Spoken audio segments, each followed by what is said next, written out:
Bienvenidos, esto es Siguen las clases con Cobat, el programa del Colegio de Bachilleres del Estado de Tamaulipas. Comenzamos. ¿A qué se refiere el término ponderal? ¿Qué pasa con la materia en una reacción química?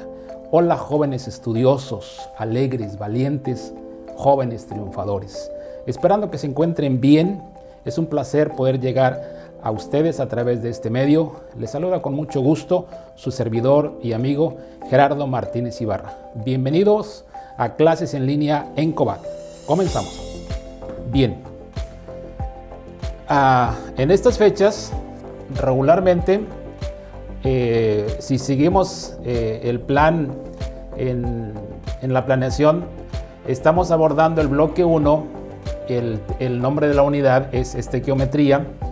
Sí, entonces quisiéramos compartir en este día, en esta sesión, algo sobre esta temática, sobre estequiometría. Vamos a abordar la importancia que tiene la estequiometría en todas las reacciones químicas que suceden a nuestro alrededor, pero queremos ir más allá buscando la importancia que tiene la estequiometría en los procesos industriales. Es lo que se está buscando en el abordaje de este tópico. Recuerden que muchas de nuestras palabras tienen su origen en la cultura helénica o en la cultura griega. Esta cultura permeó hasta la península ibérica, acuérdense un poquito de historia, y luego vienen los españoles, nos conquistan, pero también nos comparten mucha de la cultura que ellos ya traían. Lo que quiero decir con esto es que cuando buscamos el concepto de las palabras con base en su raíz o en su etimología, podemos tener noción a qué se refiere el término. Traducido a nuestro lenguaje, estequio es elemento, metría, ¿sí?, es toda la medición, ¿sí?, de los elementos. Literalmente sería entonces medir los elementos. Medir los elementos. Eso sería la estequiometría de acuerdo al concepto de la palabra en cuanto a su raíz. La estequiometría entonces es parte de la química. En todos los estudiantes de química, un tema inicial en el abordaje de la asignatura es la estequiometría. La estequiometría entonces es parte de la química, ¿sí?, que busca establecer las relaciones cuantitativas de cuántos, de número, de cantidad, cuantitativas que ocurren entre los elementos y los compuestos, ¿sí?, en una reacción química determinada. Ok, la estequiometría entonces se basa en cuatro leyes, cuatro reglas, ¿sí? A estas leyes se les llama ponderales. Yo les preguntaba en un principio a qué se refiere el término ponderal. Bueno, sí, ponderal no es otra cosa más que peso, todo lo que tiene relación con el peso, ¿sí? Entonces, cuando nos referimos a leyes ponderales, nos estamos refiriendo a leyes que tienen que ver con cantidad, con masa, con peso, ¿sí?, de todos los que intervienen en una reacción química determinada. Así que vamos a empezar a abordar estas cuatro leyes. Vamos a empezar con la primera ley, que es la ley de Lavoisier. Ok, la primera de la ley que vamos a abordar es la ley de Lavoisier. Es la ley de la conservación de la masa, dicho sea de paso, ¿sí?, un químico francés, Lavoisier, cuyos estudios estaban muy encaminados a que las medidas o las mediciones, de las cantidades fueran muy exactas. Entonces, a él se le conoce como uno de los fundadores o padres de la química moderna. Ok, la ley de la conservación de la masa, seguramente ustedes lo saben desde la primaria, muchachos, dice así: en toda reacción química, la suma de las masas reactantes siempre es igual, siempre va a ser igual a la suma, ¿sí?, de las masas de los productos. Ok, esto ustedes ya lo saben. Estos de la flechita, por así decirlo, a la izquierda son los reactivos, de la flechita hacia la derecha son los productos. La ley me está diciendo que cuando yo sumo las masas de los reactivos, ¿sí?, tiene que ser igual a la suma de las masas de los productos, perdón.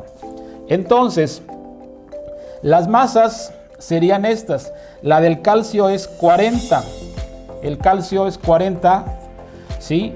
Y le sumo el cloro, que es 35.45, pero lo multiplico por 2 porque es diatómico, entonces es 70.40 del cloro.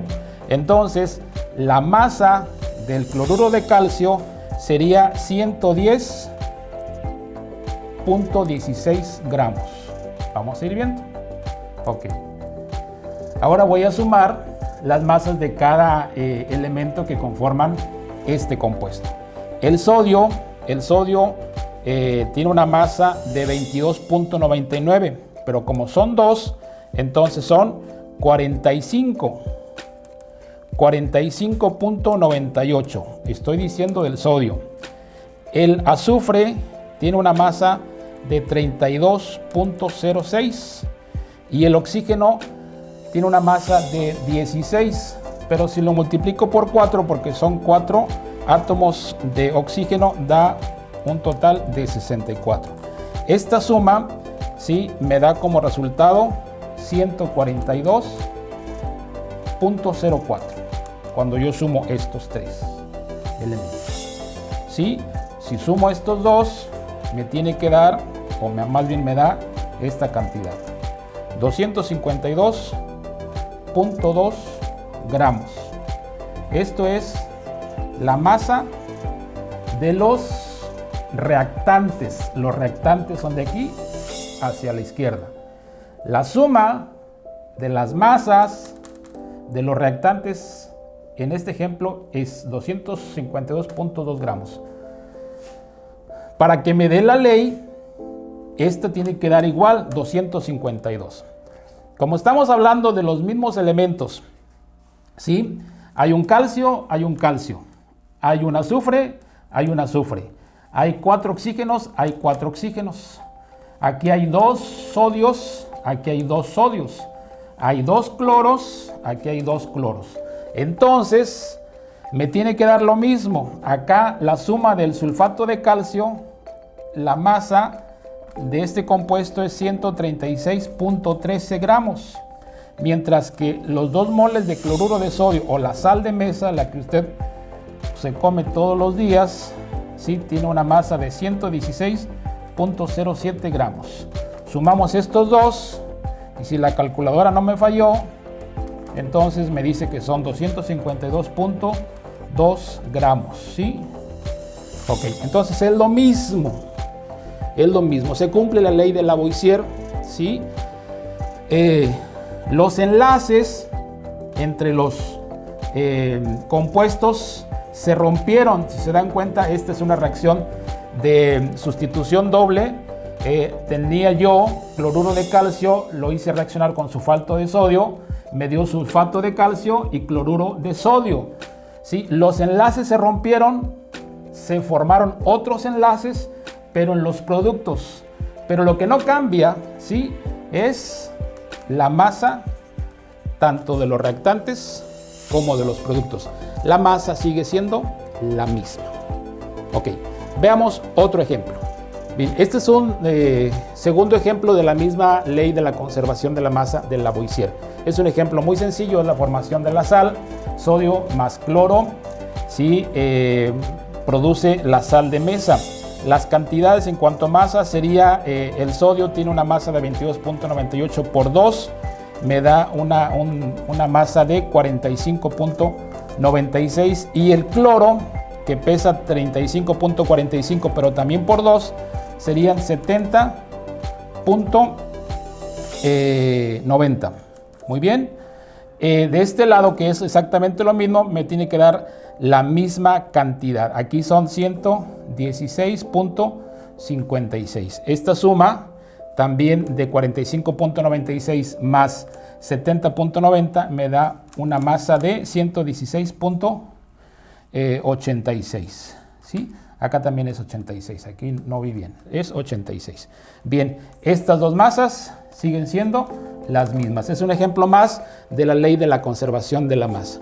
Los elementos, ¿sí?, no se pierden, ¿sí?, la materia no se pierde, como tampoco la energía. En este caso solamente los elementos se reorganizan en el mismo sistema de la reacción química. Muy bien, continuamos entonces con la siguiente ley.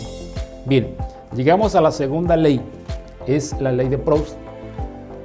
Se llama ley de proporciones definidas. Proporciones definidas. Esta ley se encontró luego de que los químicos, en la búsqueda de la composición de los compuestos, dieron con esta ley. ¿Esta ley qué dice? Dice que cuando dos o más elementos químicos, aquí tengo un ejemplo de dos elementos químicos, se unen para formar un compuesto, son dos elementos químicos, se unen para formar un compuesto. La clave es que siempre lo hacen en la misma proporción. Aquí la clave es en la misma proporción de masa. Misma proporción de masa. Lo que dice esta ley es que, por ejemplo, un mol de nitrógeno se une con 3 moles de hidrógeno, nos dan 2 moles de amoníaco, ¿sí? Entonces aquí vamos a encontrar que hay una cierta proporción, que ahorita la vamos a encontrar. Si le asignamos un valor numérico a cada elemento y al compuesto en su totalidad, diríamos lo siguiente, que entonces el nitrógeno, ¿sí?, tiene una masa de 14 gramos. 14 gramos, en la pasada no dije gramos, pero cuando hablamos de masa siempre es gramos. 14 gramos, pero son 2, entonces aquí estamos hablando de 28 gramos. El hidrógeno tiene una masa de 1, entonces aquí son 3 por 2, son 6. Entonces el hidrógeno en esta reacción tiene una masa de 6 gramos.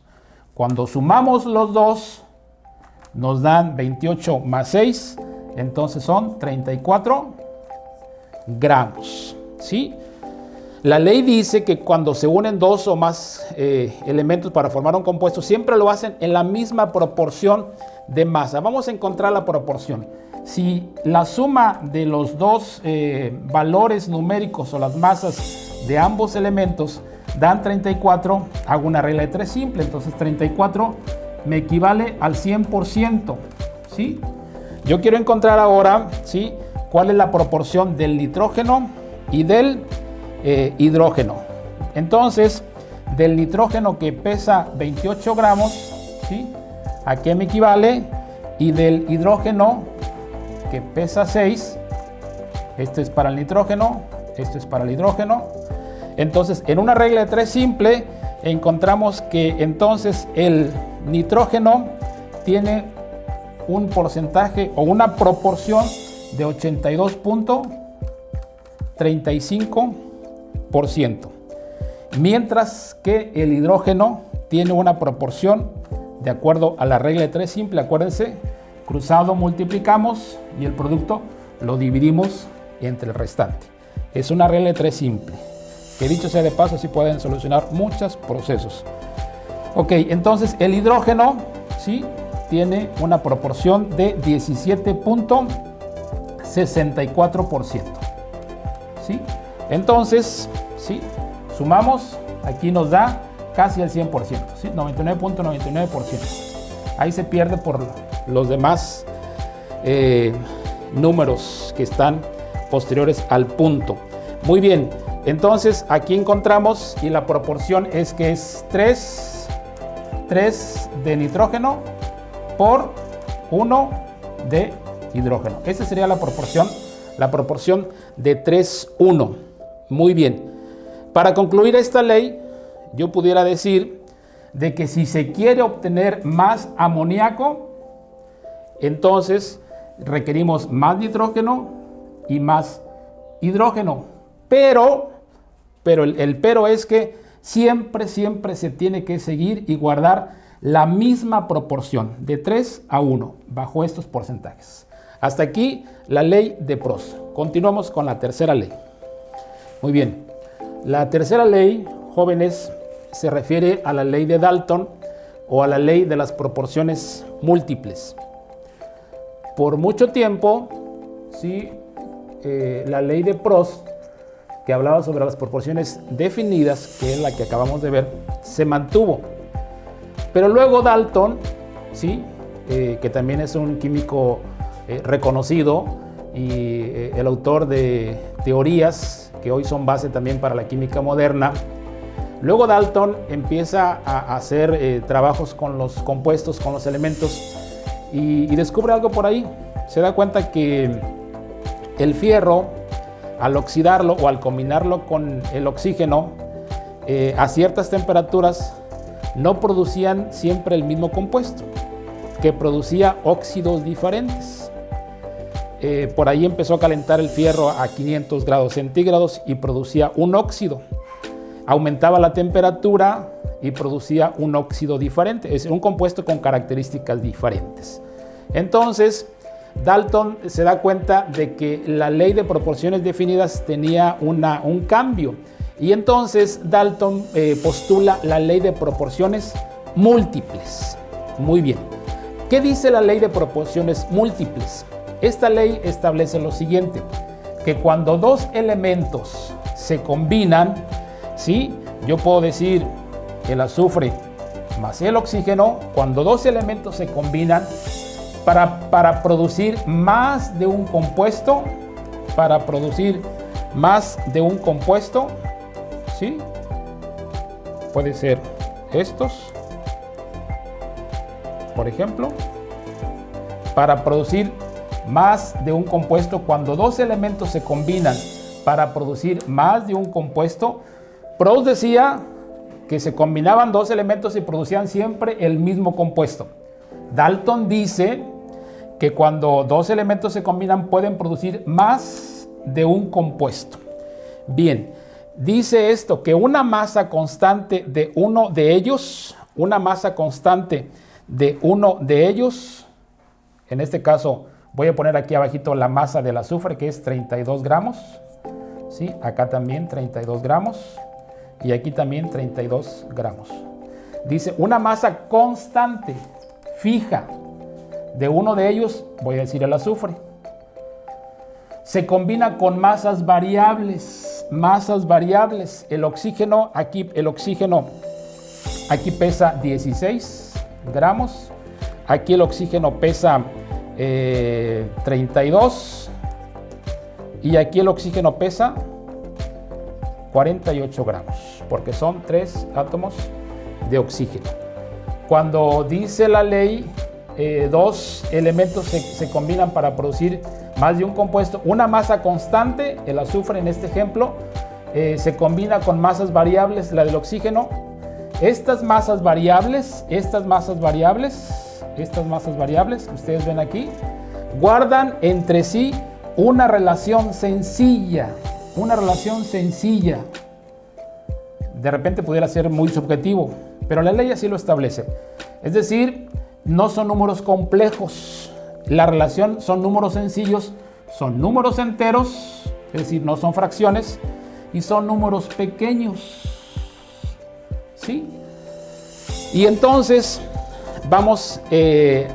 podemos decir también, vamos a hacer este ejercicio, vamos a decir también antes que pudiera ser esta relación de un medio, una relación sencilla de números enteros, pudiera decir 3 medios, pudiera decir 2 tercios, pudiera decir también una relación de 1 o de 2 o de 3. ¿Sí? Pero es una relación sencilla de números enteros y pequeños. Vamos a hacer este ejercicio. Si yo divido 32 entre 16, 32 entre 16 me da, ¿sí?, un medio. ¿Sí? Un medio. 32 entre 16 me da como resultado un medio, es decir, cumple con la ley de las proporciones múltiples. Otro ejemplo sería, divido 48 gramos entre 32, ¿sí?, y entonces me da un resultado de 3 medios. ¿Sí? También estoy jugando, o estoy, obteniendo un resultado, ¿sí?, de una relación sencilla de números enteros y pequeños. Bueno, como hay más ejemplos. Pudiéramos mencionar el del fierro con el oxígeno, que en su combinación forman más de un compuesto. Pudiéramos decir también el ejemplo de los anhídridos. El nitrógeno con el oxígeno forma también una serie mayor de combinaciones, y ahí también pudiéramos encontrar más ejemplos de la ley de Dalton. Bueno, hasta aquí la ley de proporciones múltiples, la ley de Dalton. Vamos con la cuarta y última ley.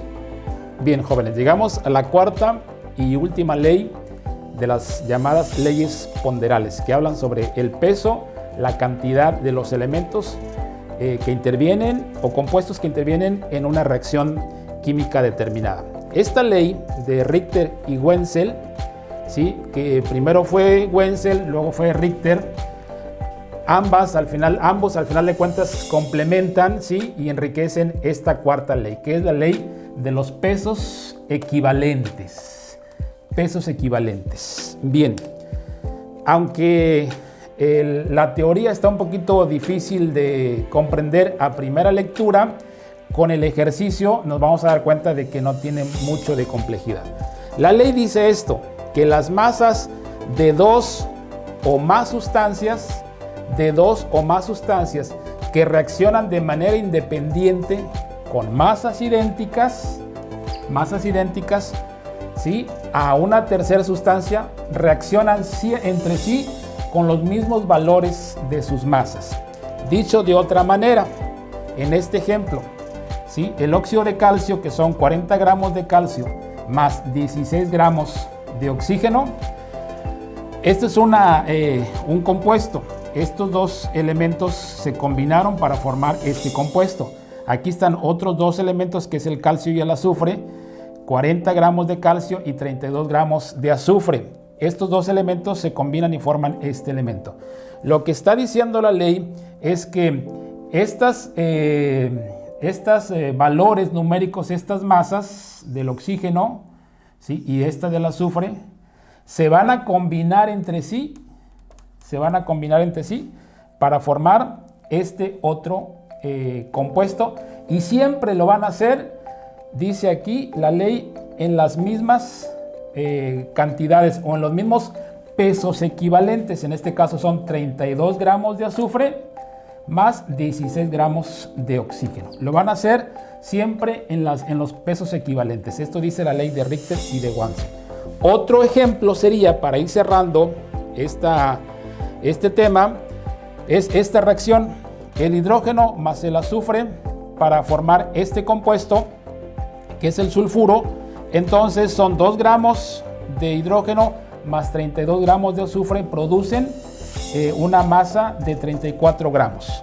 Lo que me está diciendo la ley es que si y aquí está otro compuesto, el cobre más el azufre, para formar este compuesto. Lo que me dice la ley es que estas dos sustancias, si se llegaran a unir el hidrógeno y el cobre, lo harían siempre en los mismos pesos equivalentes. Esta es la cuarta y última ley de las leyes ponderales. Jóvenes, las 4 leyes interfieren en la estequiometría, en la industria, en la producción a gran escala. El uso correcto en la cantidad, en el peso y en el volumen de los reactivos permite no generar contaminantes en el medio ambiente y así abonar en la sustentabilidad de los recursos. Muchachos, atiendan las indicaciones de su maestro y realicen la actividad correspondiente a este tema. Gracias por ser partícipes de esta sesión. Cualquier duda, sus maestros y un servidor estamos para ayudarles. Nos vemos en la siguiente clase. Hasta luego.